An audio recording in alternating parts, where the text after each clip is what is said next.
Hello guys, আসসালামু আলাইকুম। Welcome back to our new blog video. তো আজকের ভিডিওটা আমি এখান থেকে শুরু করতেছি, আমার রুম থেকে। সকালে তো নাস্তা টাস্তা খাইছি, রেডি টেডি হয়েছি, গোসল টোসল শেষ, সব কাজ নাস্তা টাস্তাও করা শেষ। তো দেখি আজকে তোমাদের সাথে কি শেয়ার করতে পারি। দেখো আবহাওয়ার অবস্থা, দেখছো? বৃষ্টি, মাশাআল্লাহ।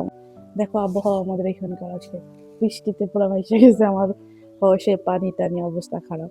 দেখছো আবহাওয়া, মাশাআল্লাহ। সো অন্যান্য সময় তো অত বেশি বের হওয়া হয় না। এটা হচ্ছে গ্যারেজ আমাদের, এই গ্যারেজে বের হয়েছি। ভালো লাগতেছে আবহাওয়াটা এখানে, এই আবহাওয়াতে ঘুরতে বসতে ও জাস্ট আসাম আসাম লাগে। দেখি ও গাড়ি নিয়ে একটা বের হয়েছে মোহাম্মদ। তো বাবু হচ্ছে ওইখানে ঠান্ডা ভাবে খেলতেছে মনের আনন্দে তার ঝুনঝুনি নিয়া। যাক আলহামদুলিল্লাহ, সবাই কিন্তু মাশাল্লাহ বলবা আমার বাবাটার জন্য, ঠিক আছে? অবশ্যই মাশাল্লাহ বলবা। হ্যাঁ বাবা, বাবা সামি।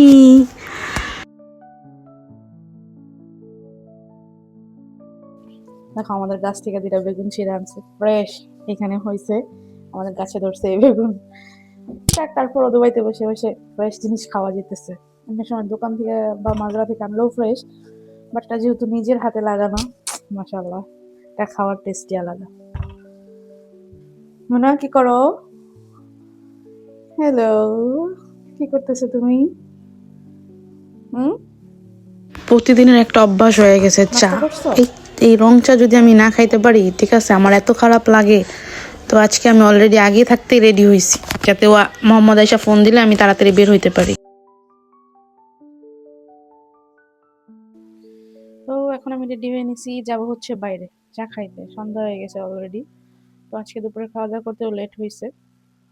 এখন হচ্ছে আম, একটু বাইরে যাই, সন্ধ্যা যেহেতু হয়ে গেছে অলরেডি 6:30 বা 6:45 বাজে। চাটা খাবো, চাটা খাই আসি। এইরকম ওয়েদার, ঠিক আছে, এইরকম আবহাওয়া কার না ভালো লাগে?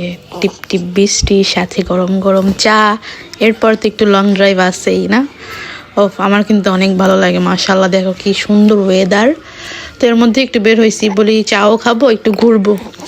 মাঝখানে এত জোরে বৃষ্টি আসছে, মাশাল্লাহ, তাড়াতাড়ি করে বাসায় চলে গেছি। বাসায় যাওয়ার পরে দেখি আমার দুইটা বাবাই বাইরে বৃষ্টি উপভোগ করতেছে। তাদেরকে গাড়িতে যাইতে বলছি, তারা যাবে না। বললাম চলো চা খাই আসি, কিন্তু তারা যাবে না।